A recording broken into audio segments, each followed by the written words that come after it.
السلام عليكم. بقيت كيادة في التعليقات يا جماعة، بمعنى الكلمة يعني.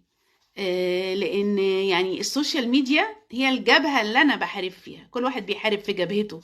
بعد ما الحمد لله حققنا إنجاز تاريخي على أرض مصر، في تعليقات كتير متنمرة. فأنا لما بلاقي حد كاتب بوست داعم لمصر وحد داخل يتنمر بدخل اعلق بقول له انا بعلق على تعليقك المتنمر بس عشان التعليقات بتزود المشاهدات.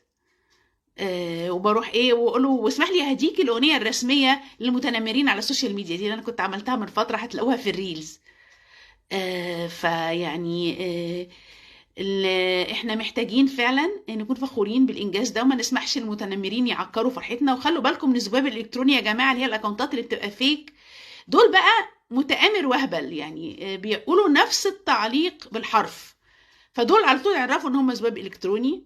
وتحيا مصر، وان شاء الله باذن الله سلام دائم في غزة بامر الله. اشكركم.